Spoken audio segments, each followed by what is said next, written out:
মাঠের লড়াইটা সাময়িক সময়ের, কিন্তু যেটা দীর্ঘ সময়ের লড়াই, যেটা সার্বজনীন লড়াই, সেটা হচ্ছে সাংস্কৃতিক লড়াই।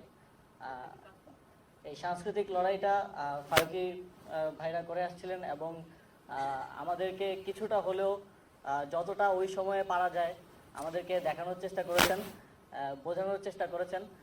থাকে না যে দেখানো একটা কিন্তু মেসেজ দেওয়া আরেকটা, এটা আমরা পেয়েছি। সাংবাদিক ইলিয়াস ভাই আর পিনাকি দাদা দুজনের জন্য আসলে একটা খারাপ সময় আসতে যাচ্ছে। আমরা আঞ্চলিক ভাষায় যদি বলি, খবরই আছে।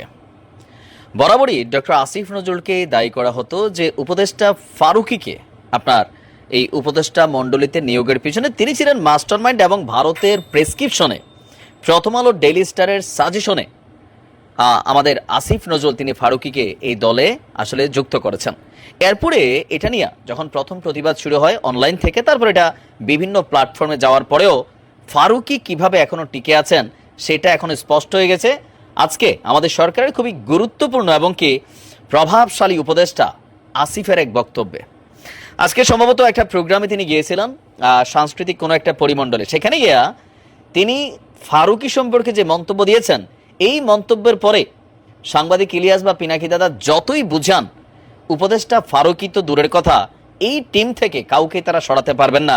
একটা মজার বিষয় হচ্ছে, হাসনাত সার্জিসরা অনলাইনে যে ভূমিকাটায় যাচ্ছে, উপদেষ্টাদের মধ্যে আসিফ এবং নাহিদের ভূমিকাটা টোটালি বিপরীত বা মাহফুজ সহ। দর্শক, ফারুকী আওয়ামী লীগকে সাপোর্ট করছে, ফারুকী ভারতের রয়ের এজেন্ট, ফারুকী এটা, ফারুকী সেটা, আমরা অনেক কিছু দেখেছি। কিন্তু আজকে আসিফ বলছে যে এই যে আন্দোলন, জুলাই অভ্যুত্থান যেটা হয়েছে, একটা পার্ট ছিল সাময়িক, মানে মাঠে ময়দানে যেই যুদ্ধগুলো হয়েছে, এক ধরনের ছাত্ররা মারা গিয়েছে, শত শত এখানে আহত হয়েছে, কিন্তু এই লড়াইটা আসলে ছিল দীর্ঘকালের। আর ওই দীর্ঘকালের এই লড়াইয়ের একজন বলিষ্ঠ যোদ্ধা হচ্ছেন ফারুকী। আপনি ভাষাগুলো বুঝছেন? আসিফ কিন্তু একদম গোড়া থেকে কথাটা বলছে যে সাময়িক সময়ের একটা লড়াই ছিল, আর একটা ছিল দীর্ঘকালের লড়াই।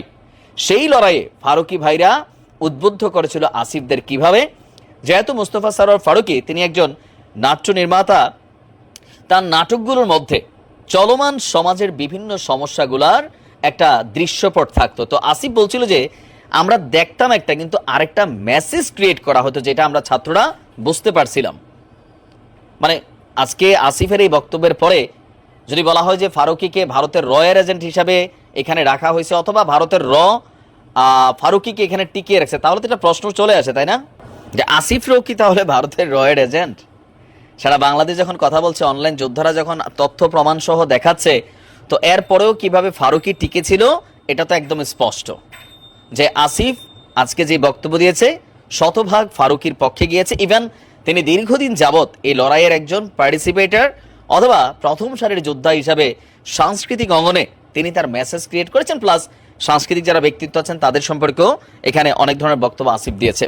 এখন প্রশ্নটা যেটা হচ্ছে, আমাদের অনলাইন যোদ্ধারা ডক্টর আসিফ নজরুল ইসলাম এবং মোস্তফা সরোয়ার ফারুকী ইস্যুতে যেই একটা জনমত তৈরির চেষ্টা করছেন, বিশেষ করে সাংবাদিক ইলিয়াস এবং ডক্টর পিনাকি, কোথাও না কোথাও তাদের এই বাতাসটা সারা বাংলাদেশের জনগণের একাংশকে টাচ করে যাচ্ছে।